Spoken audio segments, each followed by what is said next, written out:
Magandang araw mga ka-Eggies. We are here on our first ever Pipuno Exchange. So it's a podcast under Pipuno X. So my name is Louie and I am here with my partner Tito Marks. Hello guys. By the way, magandang araw sa inyo lahat, sa mga viewers natin. And sabi nga ni Brother Louie, first episode natin to. And syempre, meron tayong first partner na i-interviewin natin sa ginagawa natin sa Pipuno X, si Brother Pais. So, magandang araw sa inyong lahat. So, sobrang karangalan na mapabilang sa episode 1. So, yun, salamat. Kumusta naman, brother?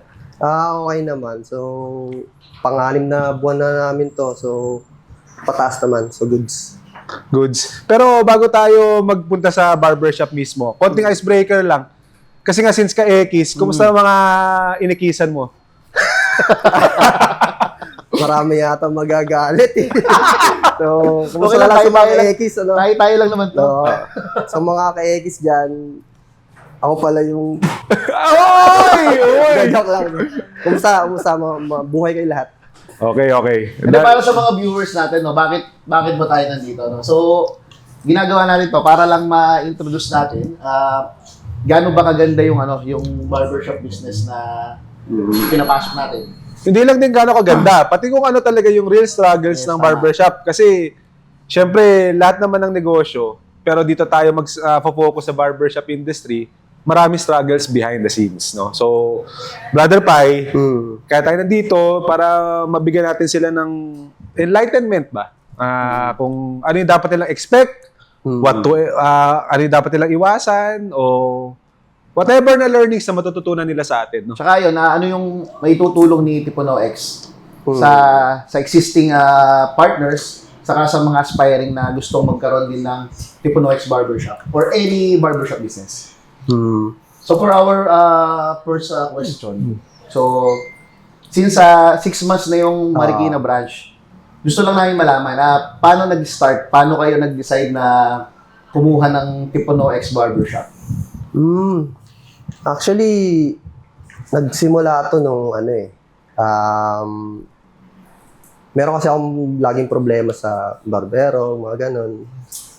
Minsan parang naisip, ba't di na lang kaya ako maghanap ng sarili kong barbero para isang na lang.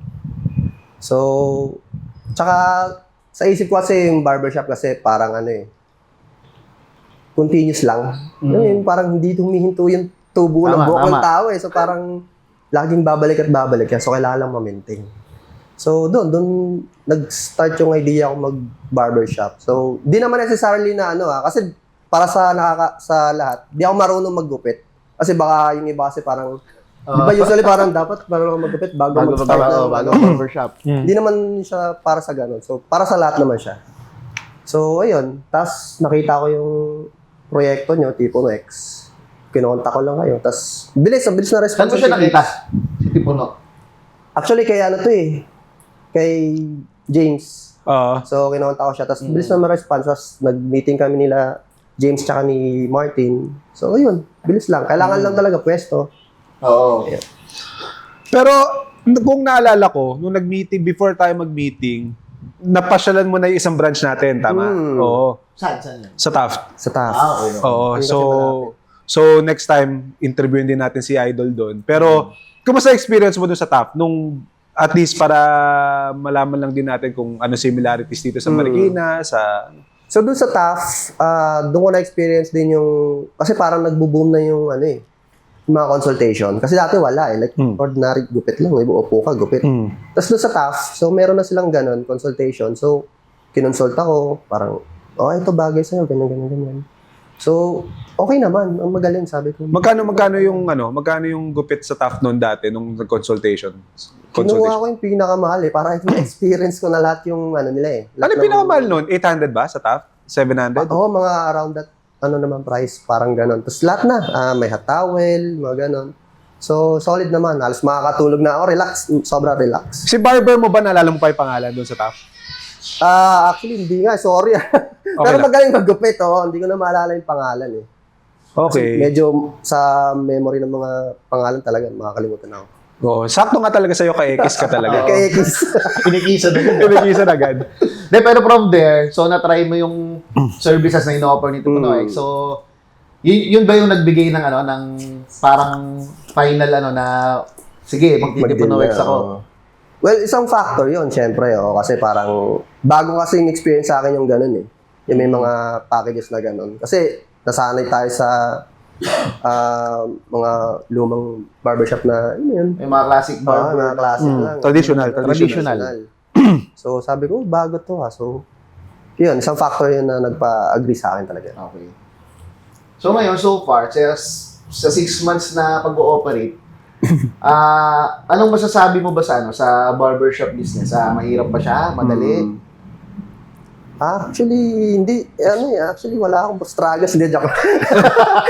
Solid, solid. Hindi, parang lahat naman kasi ng negosyo. Siyempre, financial struggles, lagi nandyan yan. Lalo ako kasi bago pa lang ako sa field ng pagnenegosyo eh. Tapos, meron tayong mga slow days talaga, hindi mo mawawala yan eh. Tapos, ito kasi lately, nagbababagyo pa, mga ganon. Talagang low customer traffic. Ano pa ba? Staffing, siguro. Mga una, yun, staffing, nagka-problema ako dyan. Tsaka competition din siguro. Lalo na online. Pero dito ba sa area, maraming barbershop? Madami. Actually, marami kaming nagugupitan. Tapos pag nakakausap namin, mga dating nagkakagupit sa ganito, ganyan. So, ayun. Nag-i-stay na dito? May mga bumabalik na dating sa kabila. That's good to hear, no? Tapos, syempre, doon sa struggles, ano nakita mo dong kagandahan doon sa struggle na yun? Anong mga lessons sa mga nakuha natin doon sa struggle na yun? Madami, syempre. Syempre, matetest talaga dyan yung patience mo eh. Kasi pag mga gano'n kasi minsan parang panghinaan ka na. Mga gano'n, 6 na buwan na, di ba? Parang, kaya pa ba? So, matetest talaga yung patience mo doon. Tsaka, lahat naman na-resolve in time talaga. Na re-resolve naman pa isa-isa. That's good to hear. Tapos, on that end, no, 6 months, ano yung turning point? Kung meron kang isang instance, kasi pag ako nag-check ako sa buhay ko, tulad nitong Tipuno X na to, siguro for some other podcast na lang to. Tissue? Mamaya. Ano yung araw o buwan o gabi na naalala mo na parang naging turning point dito sa branch mo, brother? Na medyo tingin mong gumaganda na, maganda na yung promise, maganda na in the future, gano'n. Yung nakaka-receive na ako ng mga returning clients, tapos mga good feedbacks. Masarap kasi marinig yung mga ganun eh. So kapag minsan panghihinaan ka at makakarinig ka ng mga ganong feedback, maganda, ganito yung service, ganyan. So yun, talaga. Parang masarap kasi din nakaka-please ng ibang tao. One time, meron pa nga nag-birthday, nag-celebrate ng birthday dito. Di celebration, parang kinantahan lang namin sila nung happy birthday eh. Kasi sabi nung girlfriend niya, papagupit daw dito yung boyfriend niya, which is yung may birthday. Okay. Tapos pag intro, kantahan daw namin ng happy birthday. So sabi ko, kakaiba kasi parang hindi mo usually maano yung sa barbershop, di ba? Bukod sa barbershop pala, naging events place. Kaya nga eh. Naging ganun pa. So natuwa kami pagka ganun. So yun. That's the first time. That's the first time na narinig ko yung story ang ganun. Nakayak nga siya eh. Ay. Hindi kasi for the info din ng mga audience natin. So, barbershop business naman talaga. Sa simula naman talaga, syempre, struggling ka. Kasi syempre, let's say, bagong tayo yung shop mo, nagpapakilala ka pa lang. So, hindi naman agad-agad yan, 100%. Lahat ng client, nasa yun eh. Yes. Ang advantage lang, syempre, since with the help of kay Tipuno X din. So, meron tayong mga initial marketing na nagagawa. Saka, at the same time, syempre, kahit pa paano, meron na rin tayong brand na inaalagaan. Tama. So, at nakakatulong rin naman yun. Nakakatulong yun para makakuha din tayo ng mga ng mga clients talaga. Yun nga yung actually good thing na partnership eh. Kasi parang, syempre, hindi ka pababaya kasi partners eh. Walang ikisan, no? Wala ikisan, wala Kasama ikisan. kasi, kasama sa, ano natin, sa support natin yung mga barbero. Hmm. Which is the number one problem ng barbershop is Oo. yung barbero talaga. Oo. Hindi, di lang support sa barbers. Syempre, yung barbers natin, tinitrain natin Yes, talaga. Oo.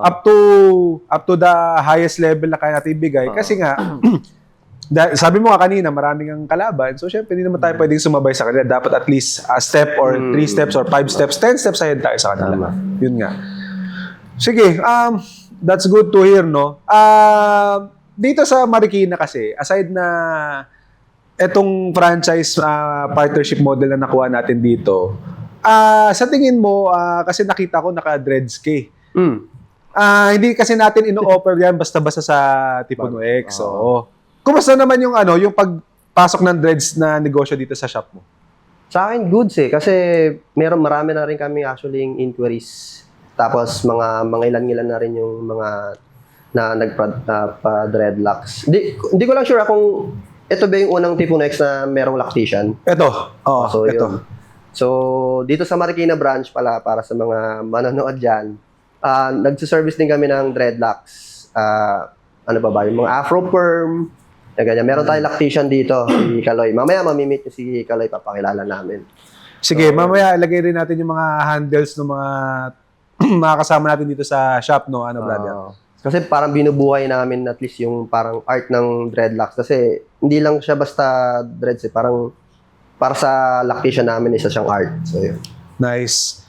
Pero brother, kung let's say, compare mo si Tipuno X sa ibang barbershop, ano ba yung nakikita mong difference niya dun sa ibang shops?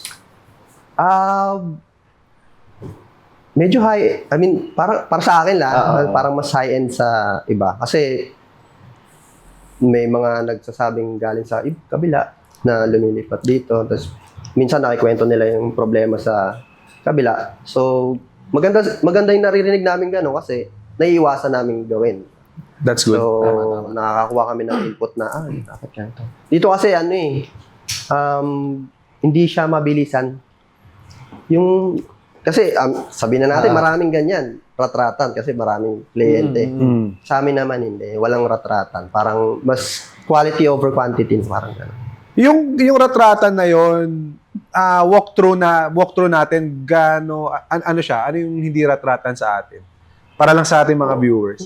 Kasi para sa mga viewers, sa mga stylist ko, minsan umaabot 1 oras. Ganon. Di ko lang alam sa iba kasi parang nung doon sa mga traditional na maraming mga nakapila, 30 minutes, ganon. Well, actually, depende naman sa gupit. Pero pagka hindi naman komplikado talaga, madali lang naman talagang gupit. Pero yung mga complicated na gupit, talagang pinupulido. Babae, kamusta? Meron kayong mga sa may mga babae. client yung babae? Madami. Kala ko may babae. Madami. Nagulat ako sa babae. Hindi, sinadya ko talaga. Hindi ako nga, encourage ko yung mga kababaihan dyan. Hindi lang magaganda, kahit sino. Yun, ina-encourage mo saan? Saan mo ina-encourage? Nung paggupit dito. Kasi, Okay. nagsiservice din naman kami ng mga, sa buhok ng babae. LGBT, plus. Walang dito. Walang pinipili. Walang pinipili. Okay. Lahat.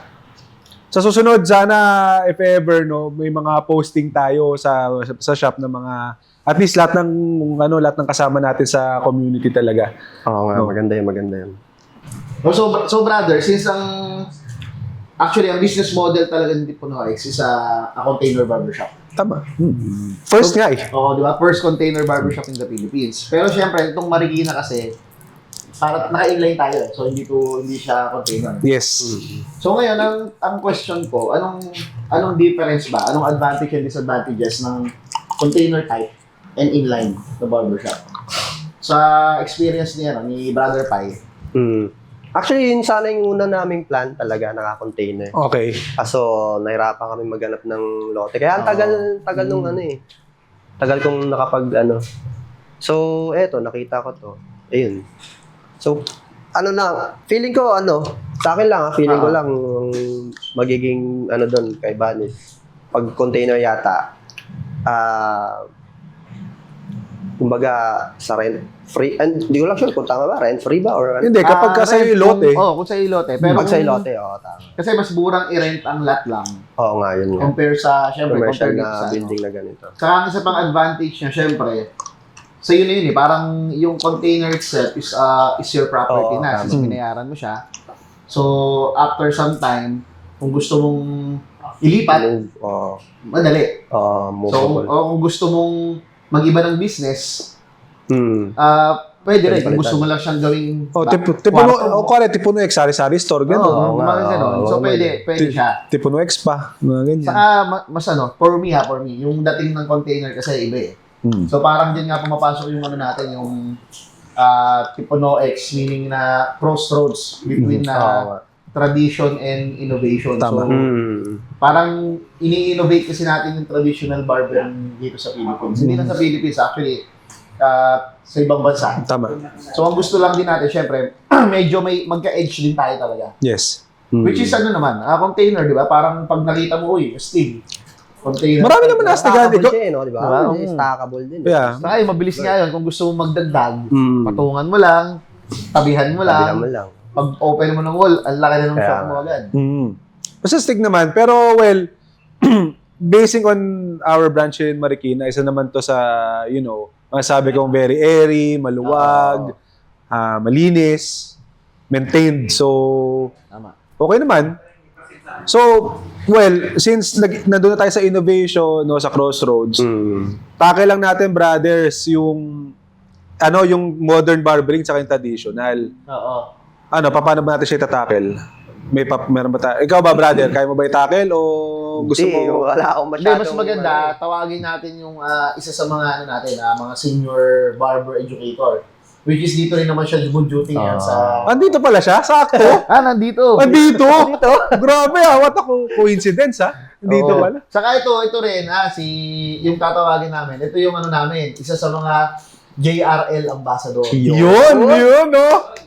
So, paano? Paano? Without further ado, tawagin na natin. Tawagin natin si Sir JC. Sir JCX. Yan.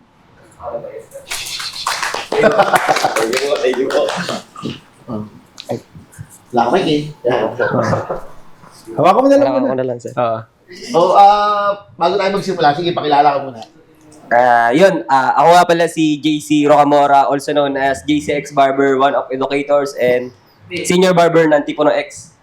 And yun. Ambassador. And yun, isa nga pala ako sa JRL Ambassador Philippines. Let's go. Let's go. Kumusta ang experience mo kay Tipo no X? Di ba dati, ano ba si JC before Tipo no X? Before kasi ako, sir, nag-start ako bilang lineman. Tissue? Tissue. Sige. Nag-start ako lineman, kung ano-anong trabaho yung pinapasok ko. Pero yun, hindi nawawala yung passion ko bilang barbero. Kasi 13 years old, nag-start na ako maggupit. Nagsimula ako sa mga kaibigan ko, lolo ko, sa mga tropa ng kaibigan ko. Hanggang sa nagtuloy-tuloy na. Kasi yun, mahilig din ako sa gupit. Mahilig ako magpagupit sa iba't ibang barbershop. Hanggang sa nakita ko yung potential ng barbering na pwede ko pala itong gawing trabaho, negosyo, at passion. Sabay-sabay na. Kasi dito ako masaya. Saka ito yung parang dito ako nagiging komportable sa ginagawa ko. Ako na ba yun, sir? Wow. Naiyak ako, JC. Kailangan talagang tissue Naiyak ako. Pero, thank you for introducing yourself, JC, no? For our viewers, kumusta kayo ni Sir Pai mo dito sa Marikina? So far naman, sir, maganda yung pasok ng kliyente namin dito. Unti-unti kami lumalakas, hindi man ganun kasustain, pero nakikita namin yung potential. Sa yun, kung hindi talaga tatrabahuhin ng ayos, hindi siya mag-work, syempre, kailangan natin ng consistency para mabuild talaga yung potential clients dito sa Marikina. Okay. That's good to hear, no? So, kanina nga pinag-usapan namin ni Brother Louie, no, na yung crossroads, modern barbering tsaka traditional barbering. As an educator, as an advocate sa Pilipinas at eventually sa buong mundo ng barbering, no? para sa yung mga simpleng mamayan na yung pang-intindi nila, mas maunawa nila, ano bang difference ng modern barbering sa ng traditional barbering? Yung ipit-ipit ba? Tama? Ipit-ipit sa Oo. Ibit-ibit. Hindi kasi may mga rat-ratan ngayon. Yun. Yan Mas ang ano simple yun. Yan na nagiging talk of the month na ngayon eh. Yun kasi sir. Yung ipit-ipit kasi na yun, mga ka-Ekis, yun yung precision cutting na tinatawag natin ngayon. So yun, ano ba yung pagkakaiba ng traditional saka sa precision cutting o yung ipit-ipit? So, traditional kasi, advantage nun, pwede ka talaga magmabilis yung gupit, pwede kang, may freedom ka din, pero naka-stay ka dun sa basic fundamentals ng barbering. Syempre, madami talaga na-hook doon kasi old school. Kumbaga, demand siya para doon sa mga dati pang mga nagpapagupit na hindi ganun ka-conservative sa gupit. Okay. Tapos yung precision cutting naman o yung ipit-ipit na tinatawag, guys, huwag kayo magagalit kung yung barbero nag-iipit-ipit. Much better kasi yun kasi mas nalalatag ng ayos yung buhok nyo, mas na-emphasize kung ano yung mga dapat at hindi dapat gawin sa buhok nyo. Tapos may proper consultation din yon. Tapos, yun, advantage din ng ipit-ipit. Yung gusto mong haircut, mas ma-achieve mo siya sa tamang paraan. Na hindi basta-basta ka lang gugupitan, may tamang alignment, tamang proportion, tapos ibabagay kung ano yung bagay sa facial structure mo. And yun. Sa traditional, okay siya. Talagang, kahit naman ako ginagamit ko yun, parehas. So, sa system ko, may sarili akong system, mga ka-Ekis. So, parehas ko silang ginagamit kung saan ako magiging mas komportable. So, wala naman akong binabase kung gagamitin ko ba to, gagamitin ko ba ipit-ipit. So, parehas ko silang ginagamit para walang pagtatalo sa mindset ko, ganun. Kaya, yun yung para sa akin. Tapos, isa pa doon. Kasi nagiging tanong din kasi, let's say ako, halimbawa, nagmamadali ako. Gusto ko kasi ng mabilisang gupit, pero maganda pa rin. So, paano nyo na-apply ngayon yung ipit-ipit doon? Since, ang balita ko, pag ipit-ipit kasi, umaabot ka ng mga 1 oras para matapos lang yung isang gupit. Hindi naman kasi lahat sir ng ipit-ipit aabutin ka ng 1 oras kasi may mga proper execution na ang tamang term doon mga shortcut. May shortcut din sa ipit-ipit lalo na kapag gamay na gamay mo na yung ginagawa mo, paulit-ulit mong ginagawa, mas bibilis ka doon. Syempre, 'yun. Pwede mo siyang i-apply na mas mabilis. Ito, dati gumugupit ako. 5 to 10 minutes lang kada isang client. Oh, sir. Yun ang ratratan. Yun, ratratan yun. Pero, ang kinagandahan nun sa akin, kasi nga nag-i-invest ako sa knowledge ko, na-execute ko siya ng tama kasi may knowledge ako kung paano ko i-shortcut yung mga ginagawa ko na babagay pa rin dun sa tao. Na hindi maapektuhan yung buhok niya, hindi siya magkakaroon ng struggle, hindi siya magkakaroon ng tanong sa sarili niya na paano ko to aayusin nung ako na lang. Yun, ganun sir. Okay. Well, ako, naintindihan ko naman yung explanation mo, brother. Kasi ako, hindi rin ako masyadong fan ng ipit-ipit nung una. Kasi nga, manipis ang buko. Mas more ako doon sa traditional. Wala nang ipitin. To be honest, no? So, tawag dito, si Brother Brian ba, naturuan mo ba ng, na-explain mo ba sa kanya yung business side ba nung ipit-ipit at saka nung traditional? Oo, sir, na-explain ko naman kayo, sir. Hindi ka natatawa. Ano gusto niyo kong sabihin doon, sir? Hindi, ibig sabihin, paano siya magiging mas pagkakitaan? Pagkakitaan. So, yun, sir. Yung, kasi, pinaluwanag ko din kay Sir Brian na, yung ipit-ipit kasi, mas maganda kung gawin natin siya dito sa loob ng shop, mas makaka-encourage siya ng tao na pumunta dito kasi hindi naman yung bilis ang babayaran sa atin, kundi yung paano natin papagandahin yung gupit ng tao at paano natin sila papabalikin dito. Yun nga, hindi tayo didepende sa dami, didepende tayo sa babalik. Ano yung sinasabi ni Brother Pais na quality over quantity. Quality over quantity. Diba? Next week mo naman Ako pa kanina. Nagulo yung utak ko, sir. Manghabol ako ng question. Sige, sir. So, since nag-start ka bilang lineman, Yes, po. pero passion mo kasi talaga yung barbering. So, itong journey mo, since alam ko, ikaw ang isa sa mga pinakaunang nagtiwala kay Tipo Noex eh. So, ikaw ang pinakaunang barber ni Tipo Noex. Kasama mo si Bo. So, anong nagawa ni Tipo Noex sa'yo? Anong nabago sa buhay mo? Or meron bang nabago? Or wala naman? Baka kasi wala eh.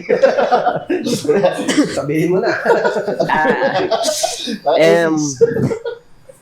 Sige. Yan, simula kasi ano nga, sir?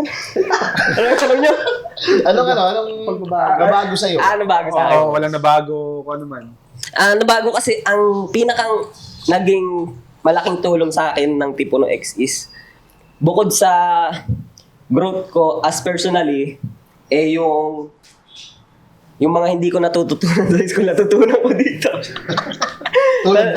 Tulad ng business side, yan. Na which is, dapat yung pala yung kinuha ko nung college ako, na hindi dapat ako nag-proceed sa ibang course, yan. So, yun. Tapos, maganda yung naitulong sa akin ni Tipo Noex kasi hindi lang ako nakilala bilang a barber, nakilala din ako bilang nagtuturo, ganyan.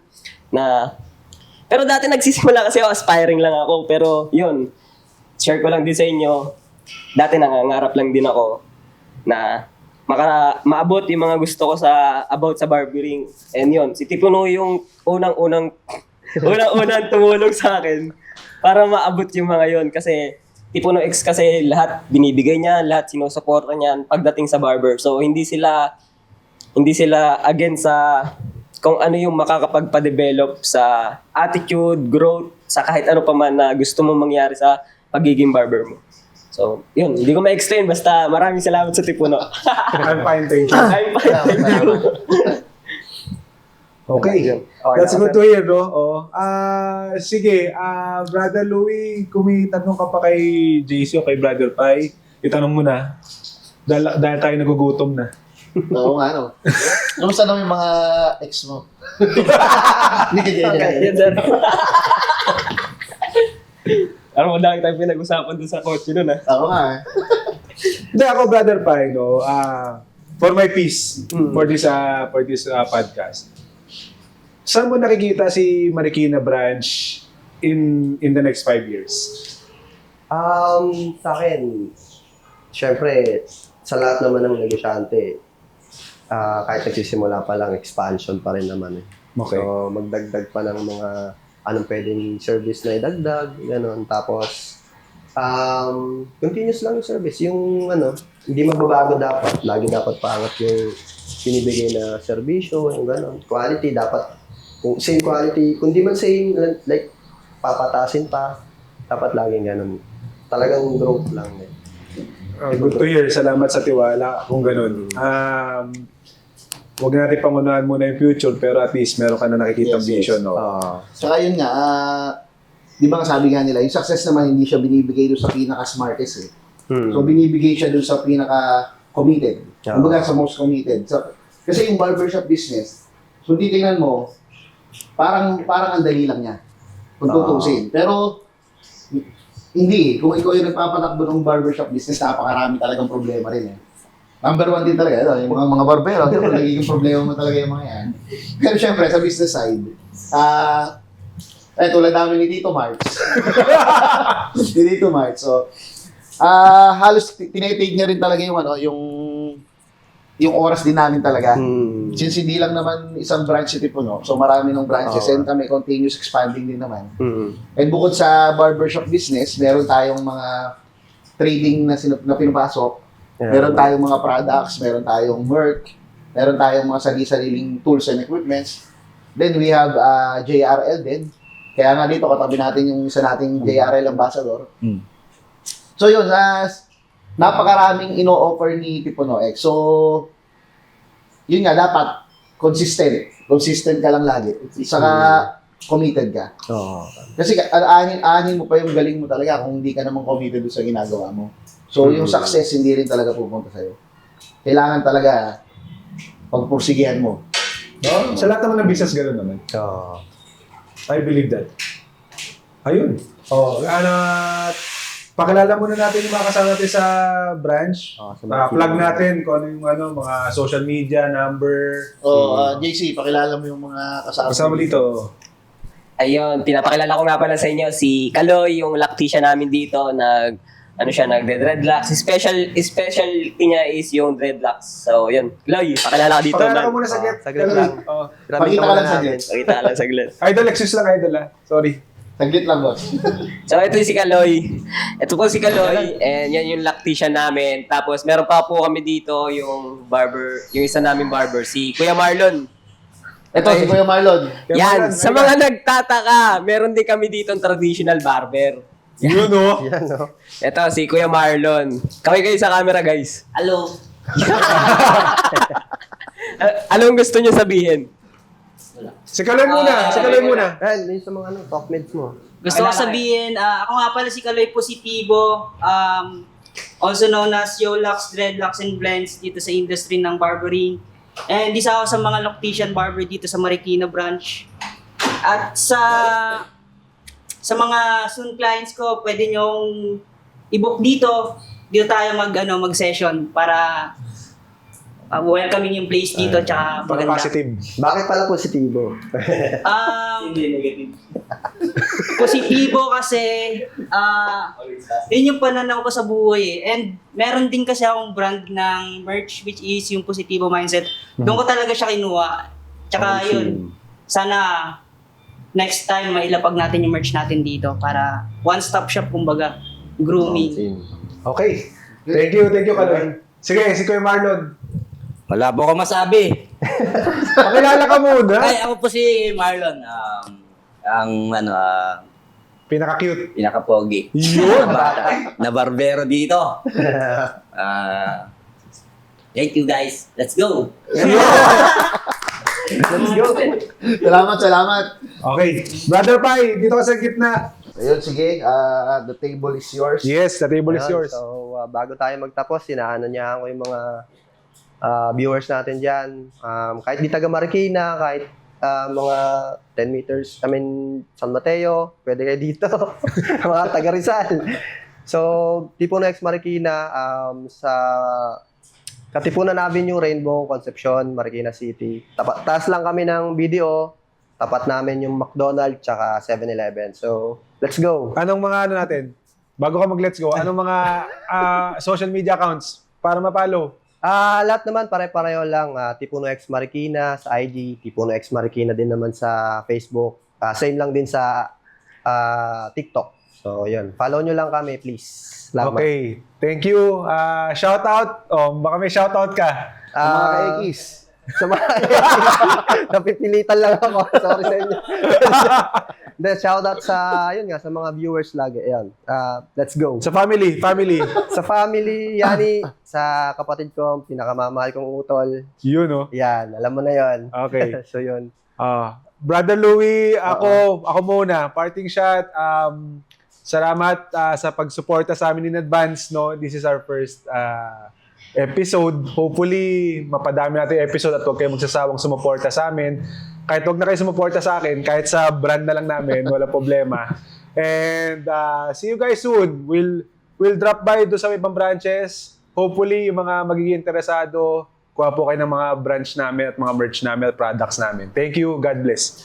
Ayun, in addition kay Tito Marks, meron kami mga social media accounts, Facebook, IG, TikTok, lahat yan, Tipuno XPH. So, search nyo lang siya at Tipuno XPH.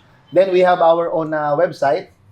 It's www.tipunoxph.com. So, nandun lahat ng details about Tipuno X, about our products, about our container barbershop business. Andun siya lahat. So, kung may mga kailangan kayong information, visit nyo lang yon. Nandun na siya lahat.